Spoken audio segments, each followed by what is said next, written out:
Welcome back to my YouTube channel. അപ്പോൾ ഇന്നത്തെ video UK versus UAE. ഇപ്പോൾ കുറേ അടുത്ത് ഞാൻ കണ്ടു ഈ ടോപ്പിക്ക് സംസാരിക്കുന്നത്. ചിലർക്കൊക്കെ ഭയങ്കര വഴക്കാണ് ഇതിൻ്റെ പേരിൽ. ഞാനിപ്പോൾ ഏകദേശം ഒരു നിയർലി 2 ഇയേഴ്സ് അവിടെ ഉണ്ടായിരുന്നു, UAE-ലുണ്ടായിരുന്നു. അതിന് ശേഷം ഇപ്പോൾ 4 ഇയേഴ്സായിട്ട് UK-ലുണ്ട്. അപ്പം എൻ്റെ പേഴ്സണൽ എക്സ്പീരിയൻസിൽ ഈ ടോപ്പിക്കിനെ കുറിച്ച് സംസാരിക്കാൻ ഓർത്തു. ഒത്തിരി ഡീറ്റെയിൽഡ് വീഡിയോ ആയിരിക്കത്തില്ല, അതേപോലെ തന്നെ ഒരുപാട് ഡയമെൻഷൻസ് ഒന്നും ഞാൻ സംസാരിക്കുന്നില്ല. ഞാൻ എനിക്ക് പെട്ടെന്ന് നോട്ടീസബിളായിട്ട് തോന്നിയ ഡിഫറൻസസും കാര്യങ്ങളൊക്കെയാണ് ഇന്നത്തെ സംസാരിക്കുന്നത്. ഒരുപാട് പേര് കമ്പയർ ചെയ്യുന്നൊരു കാര്യമാണല്ലോ സാലറി എന്ന് പറയുന്നത്. ഇപ്പം UAE-ൽ പൊതുവെ എനിക്ക് തോന്നുന്നു UAE-ൽ നിന്ന് പോകത്തക്ക രീതിയിലുള്ള സാലറി നമുക്ക് UAE കിട്ടും. ഇവിടെ ആണെങ്കിലും നമുക്ക് UAE വെച്ച് കമ്പയർ ചെയ്യുമ്പോഴും നാട് വെച്ച് കമ്പയർ ചെയ്യുമ്പോഴും നമുക്ക് ലക്ഷങ്ങളുടെ കണക്കാണല്ലോ ഇവിടെ നമ്മൾ പൊതുവെ സംസാരിക്കുന്നത്. അപ്പം നമുക്ക് സത്യമാണ് ഇവിടെ നമുക്ക് ലക്ഷങ്ങളാണ് കിട്ടുക. പക്ഷേ ഈ കിട്ടുന്ന ലക്ഷങ്ങളൊക്കെ ഇവിടെ തന്നെ കൊടുക്കേണ്ട ഒരു അവസ്ഥയുണ്ട്. ഇവിടെ ഒരുപാട് ബിൽസും പിന്നെ കുറേ എക്സ്പെൻസസും ഒക്കെ ഉണ്ട്. അപ്പോൾ അതുകൊണ്ട് തന്നെ നമുക്ക് സാലറി നല്ലപോലെ കിട്ടിയാലും അതേപോലെ തന്നെ നമുക്കിവിടെ എക്സ്പെൻസസ് ഉണ്ടെന്ന് കുറേ ആൾക്കാർ മനസ്സിലാക്കുന്നില്ല. അതാണ് മെയിൻ പ്രശ്നം. പിന്നെ സേവിങ്സിൻ്റെ കാര്യം പറയുവാണെങ്കിലും എനിക്കൊന്നും അതൊക്കെ ശരിക്കും പറഞ്ഞാൽ ഡിപ്പെൻഡ് ചെയ്യും ഓരോ ആൾക്കാരെ. ഇപ്പം നമ്മൾ ഓരോരുത്തരും ഓരോ രീതിക്കാണല്ലോ സ്പെൻഡ് ചെയ്യുന്നത്. ചില ആൾക്കാർ ലക്ഷൂറിയസ് ആയിട്ട് ജീവിക്കാൻ ആഗ്രഹിക്കുന്നുണ്ട്. അപ്പം അങ്ങനെയുള്ള ആൾക്കാരെ സംബന്ധിച്ചിട്ട് കിട്ടുന്ന സാലറിയിൽ നിന്ന് എക്സ്പെൻസ് അവർക്ക് കൂടുതലായിരിക്കും. അപ്പോൾ അങ്ങനെയുള്ള ആൾക്കാർക്ക് സേവിങ്സ് ഇപ്പം ദുബൈയിൽ നിന്നാലും കാണത്തില്ല, UK നിന്നാലും കാണത്തില്ല. അത് ശരിക്കും പറഞ്ഞാൽ ഡിപ്പെൻഡ് ചെയ്യും. പിന്നെ UK-ൽ പൊതുവെ ഇച്ചിരി ഈവൻ ദുബൈ ആണെങ്കിൽ എനിക്ക് രണ്ടും എക്സ്പെൻസീവ് ആയിട്ടുള്ള കൺട്രി ആയിട്ട് തന്നെയാണ് തോന്നിയിട്ടുള്ളത്. ആ 2 കൺട്രീസും എക്സ്പെൻസീവ് ആണ് ബേസിക്കലി.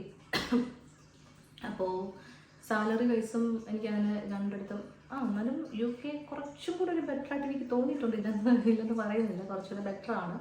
എന്നിരുന്നാലും എക്സ്പെൻസും ഉണ്ട്. അതാണ് അതിൻ്റെ ഒരു സത്യാവസ്ഥ. പിന്നെ ഇവിടെ നമുക്ക് ഈ പറഞ്ഞ പോലെ NHS നമ്മൾക്ക് ഹോസ്പിറ്റൽ സർവീസസ് ഒക്കെ ഫ്രീ ആണെന്നറിയാമല്ലോ. പിന്നെ സ്കൂള് ഫ്രീ ആണ്. അപ്പം അങ്ങനത്തെ ചിലവുകളൊന്നും നമുക്ക് വരുന്നില്ല. അപ്പം ദുബൈയിലാണെങ്കിൽ നമുക്ക് ആ സാലറി കിട്ടുവാണെങ്കിൽ നമുക്ക് കിട്ടുന്ന സാലറിയിൽ നിന്ന് ഇപ്പം കുട്ടികളെ പഠിപ്പിക്കണമെങ്കിൽ ആ സ്കൂൾ ഫീസും കാര്യങ്ങളൊക്കെ നല്ലൊരു എമൗണ്ട് ആകും. പിന്നെ ഹോസ്പിറ്റലിൽ എനിക്കൊന്ന് ഇൻഷുറൻസ് ഉണ്ട്.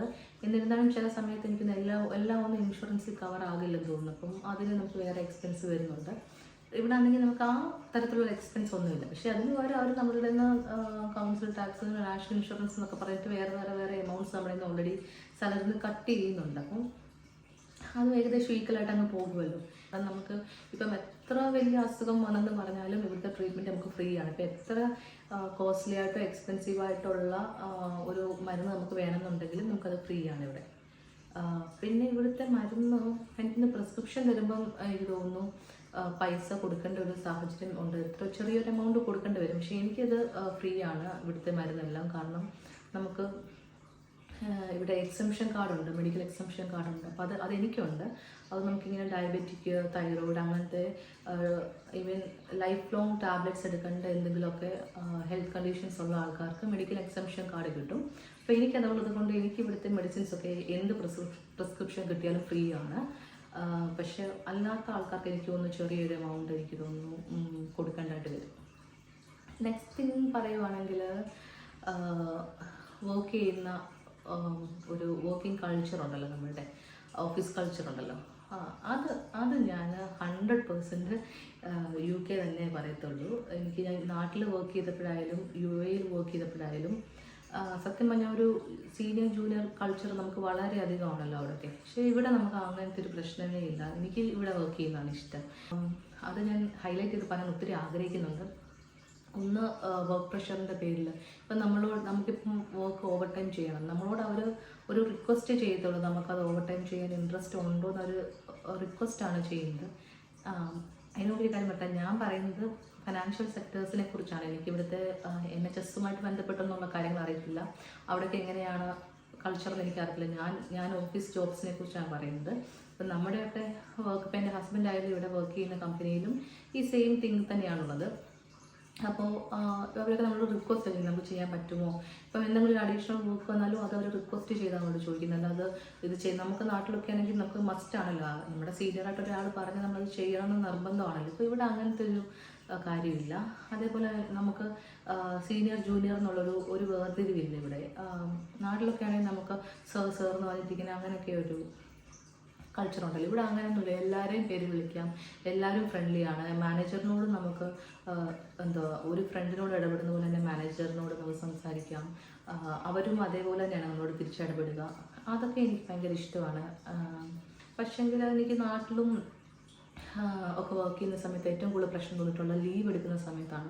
ഇപ്പം നമുക്ക് ആനുവൽ ലീവ് അവിടെ കാണുമല്ലോ. നാട്ടിൽ വർക്ക് ചെയ്യുമ്പോഴായാലും UAE-യിലായാലും നമുക്ക് ആനുവൽ ലീവ് കാണുമല്ലോ. ഒരു ഹോളിഡേ ഒക്കെ നമ്മുടെ ഹോളിഡേ എടുക്കുന്നതിനൊക്കെ നമുക്ക് എന്തോരം ടെൻഷൻ. അവരോടൊന്നും ഒരു പെർമിഷൻ ചോദിക്കുന്നത് എത്ര ടെൻഷനുള്ളൊരു കാര്യമാണ്. അവർക്കൊക്കെ നമ്മൾ അവരുടെ ലീവ് എടുക്കുന്ന പോലത്തെ ഫീലിലാണ് അവർ നമ്മളുടെ ഒരു ഹോളിഡേ നമ്മൾ റിക്വസ്റ്റ് കൊടുക്കുമ്പോൾ അവർ ഇടപെടുന്നതായിട്ട് എനിക്ക് തോന്നിയിട്ടുള്ളത്. ഞാൻ വർക്ക് ചെയ്ത എല്ലായിടത്തും അങ്ങനെ തന്നെയായിരുന്നു. നമുക്ക് വൺ ഇയറിലേക്കുള്ളത് ഇപ്പോൾ എവിടെയെങ്കിലും ബുക്ക് ചെയ്തിടാം. നേരത്തെ നമുക്ക് അഡ്വാൻസ് ബുക്ക് ചെയ്തിടാം. അപ്പോൾ ഇവിടെ അങ്ങനെയാണ്. ഇവിടെ നമുക്ക് ഹോളിഡേ എടുക്കുന്നതൊന്നും ഇവിടെ ഒന്നും ആർക്കും വിഷയമല്ല. പിന്നെ ജോലി കണ്ടുപിടിക്കുന്ന കാര്യങ്ങളായാലും ഇപ്പം ജോബ് സെർച്ച് ചെയ്യുന്ന സമയത്ത് എനിക്ക് ദുബൈയിലായിരുന്നപ്പോഴും 5 to 6 months എടുത്തായിരുന്നു എനിക്ക് ഇഷ്ടപ്പെട്ട ജോബ് കിട്ടാൻ. എനിക്ക് UK വന്നപ്പോഴായാലും എനിക്ക് ഇഷ്ടപ്പെട്ട പോലത്തെ ജോബ് കിട്ടാൻ 5 to 6 months തന്നെ എടുത്തായിരുന്നു. ഓക്കെ, അപ്പോൾ നെക്സ്റ്റ് എന്ന് വെച്ചാൽ സ്കൂൾസിനെ പറ്റിയാണ്. അപ്പോൾ ഞാനിപ്പോൾ കുഞ്ഞിനെ ഒന്നും ഇവിടെ സ്കൂളിൽ വിട്ടിട്ടില്ല. അതുകൊണ്ട് എനിക്ക് അതിനെക്കുറിച്ച് ഇൻഡെപ്ത് അങ്ങനെ സംസാരിക്കാൻ അറിയത്തില്ല. എങ്കിലും ഇവിടെ സ്കൂൾസ് ഫ്രീ ആണ്, ഇവിടുത്തെ സർവീസ് ഫ്രീ ആണ്. പക്ഷേ എങ്കിൽ ദുബൈയിലാണെങ്കിൽ നമുക്ക് സ്കൂൾ ഫീ പേ ചെയ്യേണ്ടി വരും. അത്യാവശ്യം എക്സ്പെൻസീവ് ആണ് ദുബൈയിലെ സ്കൂൾ ഫീ എന്ന് പറയുന്നത്. റേസിസമാണ്. റേസിസം കുറേ ഇടത്തൊക്കെ ഉണ്ടെന്ന് കേൾക്കുന്നു. എനിക്കത് അത്ര ഫേസ് ചെയ്യേണ്ടി വന്നിട്ടില്ല. വർക്ക് ചെയ്യുന്നിടത്തൊന്നും അങ്ങനെ അതിൻ്റെ പ്രശ്നങ്ങളൊന്നുമില്ല, ഇതുവരെ ഉണ്ടായിട്ടില്ല. അപ്പോൾ അഥവാ നമുക്കിനി എന്തെങ്കിലും ബുദ്ധിമുട്ടുണ്ടെങ്കിൽ തന്നെ നമുക്ക് അത് റിപ്പോർട്ട് ചെയ്യാൻ ഓപ്ഷൻ ഉണ്ട്. നമുക്ക് ഇവിടെ റേസിസം അലൗഡ് അല്ലാത്തത് കൊണ്ട് നമുക്കത് ഇവിടെ നിന്നെങ്കിലും എന്തെങ്കിലും തരത്തിൽ ബുദ്ധിമുട്ടുണ്ടായാലും നമുക്കത് റിപ്പോർട്ട് ചെയ്യാൻ പറ്റും. ദുബൈ പിന്നെ കൂടുതലും നമ്മുടെ ആൾക്കാർ തന്നെയാണല്ലോ. അവിടെ റേസിസം ഒന്നും അത്രയും ഒരു പ്രശ്നം അവിടെ വരാൻ സാധ്യതയില്ല. പിന്നെ ഫുഡ് നമ്മൾ ഒത്തിരി മിസ് ചെയ്യുന്നൊരു കാര്യമാണ്. ദുബൈ നമുക്ക് അത്രയും അവൈലബിൾ ആയിരുന്നു. നമ്മുടെ നാടൻ ഫുഡൊക്കെ കഴിക്കണമെങ്കിൽ ദുബൈയിൽ നമുക്ക് ചുറ്റിനും നമ്മുടെ മലയാളി റെസ്റ്റോറൻറ്റ്സ് ഇഷ്ടം പോലെ അവൈലബിൾ ആണ്. പക്ഷേ ഇവിടെ അത് അത്രയും ഇല്ല. വളരെ നമുക്കിപ്പോൾ ലണ്ടനൊക്കെ പോകേണ്ടി വരും. നമുക്ക് അങ്ങനത്തെ ഒരു ആഗ്രഹമൊക്കെ ഉണ്ടെങ്കിൽ നല്ല ഫുഡൊക്കെ കഴിക്കണമെങ്കിൽ ലണ്ടൻ പോകേണ്ടി വരും. നമ്മൾ ഹോസ്പിറ്റൽസിൻ്റെ കാര്യം പറഞ്ഞല്ലോ. ഇവിടെ ഹോസ്പിറ്റൽസിൽ നമുക്ക് സർവീസ് കിട്ടാൻ ഇച്ചിരി ഒരു ഡിലേ ഉണ്ട്. ഇപ്പം എനിക്കത് അത്രയും ഫേസ് ചെയ്തിട്ടില്ല. കാരണം എനിക്കിപ്പം GP ഒരു അപ്പോയിൻമെൻറ്റ് ചോദിച്ചാൽ എനിക്ക് 2 daysനകം ഇതുവരെയും സോർട്ട് ചെയ്ത് കിട്ടിയിട്ടുണ്ട്. പക്ഷേങ്കിൽ നമുക്കൊരു സ്പെഷ്യലിസ്റ്റിൻ്റെ എന്തെങ്കിലുമൊക്കെ ഒരു സപ്പോർട്ട് വേണമെങ്കിൽ നമുക്ക് അവരുടെ അപ്പോയിൻമെൻറ്റ്സ് ഒക്കെ വേണമെങ്കിൽ കുറച്ച് ഡിലേ ഉണ്ട്. ചിലപ്പോൾ 2 months ഒക്കെ നമ്മൾ വെയിറ്റ് ചെയ്യേണ്ടി വരും അങ്ങനെ ഒരു അപ്പോയിൻമെൻറ്റ് കിട്ടാനായിട്ട്.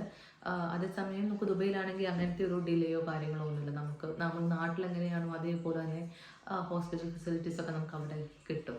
പിന്നെ ഇപ്പം ദുബൈയിലാണെങ്കിൽ നമുക്ക് വീട് വാങ്ങാനുള്ള ഒരു ഓപ്ഷൻ എൻ്റെ അറിവിലില്ല. അവിടെ നമുക്ക് റെൻറ്റ് ചെയ്യാനല്ലേ പറ്റത്തുള്ളൂ. ഇവിടെ നമുക്ക് വീട് വാങ്ങിക്കാനായിട്ട് പറ്റും.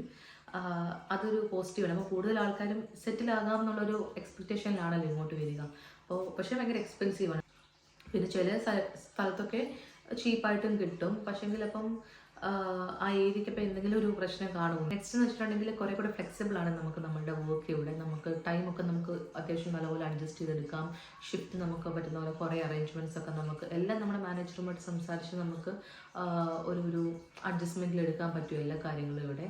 അത് ഭയങ്കര നല്ല കാര്യമായിട്ട് തോന്നിയിട്ടുണ്ട്. നാട്ടിലും ദുബൈയിലും ആണെങ്കിലും എനിക്ക് തോന്നുന്നു അത്രയും ഫ്ലെക്സിബിൾ അല്ല.